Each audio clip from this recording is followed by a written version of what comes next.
Hi viewers, good evening for all.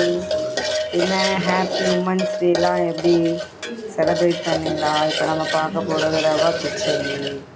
கிச்சடியில் காய்கறி போடுவோம், but இது நம்ம ஒன்றும் ப்ளைன் கிச்சடி. அதில் எண்ணெய் 4 ஸ்பூன் வச்சாச்சு, நெய் போடல. ஸோ கூட ஒரு ஸ்பூன் எண்ணெய், கடுகு, உளுந்தம்பருப்பு, காஞ்ச மிளகாய் போட்டாச்சு.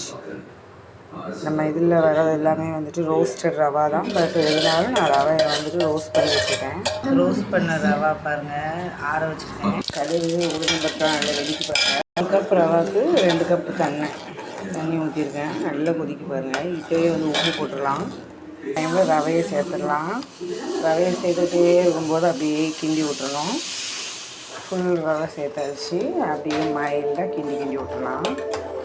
இல்லைன்னா கட்டி விழுந்துடும்.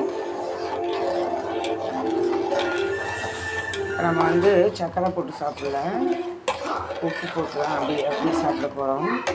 அதனால் நம்ம வந்து காஞ்ச மிளகாய் எல்லாமே நல்லா தண்ணியில் வந்து எண்ணெயில் ஃப்ரை பண்ணிட்டு தண்ணியில் நல்லா சூப்பராக மிக்ஸ் ஆகிடுச்சு. இதெல்லாம் காரமாக இருக்கும். சர்க்கரை போடாதனால நம்ம காரம் போட்டு சாப்பிடலாம். பாருங்கள் எப்படி மெல்ட்டாக நல்லா வந்துட்டு கட்டி ஆகிடும். நம்ம ஆல்ரெடி ரோஸ்ட் பண்ணுறோம், டபுள் ரோஸ்ட் ஆல்ரெடி பண்ணியிருக்காங்க கடையில் உள்ளவங்க. இப்போ நம்ம திரும்பியும் ஒரு ரோஸ்ட்டு பண்ணிவிட்டு இதை இறக்கும்போது நெய் விட்டு இறக்குனா ரொம்ப ரொம்ப ரொம்ப ரொம்ப சூப்பரான ரவை உப்புமான்னு சொல்லலாம். காரம் இருக்கும், உப்பு இருக்கும். இப்போ இதில் போட்டிருக்கிற கடுகு, உளுந்தம்பருப்பு ரொம்ப ரொம்ப டேஸ்டியாக இருக்கும். இந்த மாதிரி வரும்போதே நம்ம ஆஃப் பண்ணலாம் பண்ணிக்கலாம். ஸ்பூன் வச்சு நம்ம சாப்பிட்ற மாதிரி இதெல்லாம் சூப்பரான.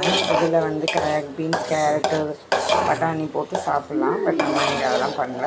வெறும் ரவா தான். இது வந்து பொதுவாக ரவா உப்புமா பிடிக்காதும்பாங்க. ஆனால் என்றைக்காவது ஒரு நாள் இது மாதிரி செஞ்சு சாப்பிடும்போது டேஸ்ட்டாக தான் இருக்கும். ஸோ நீங்களும் இது மாதிரி செஞ்சு சாப்பிடுங்க. பாய்.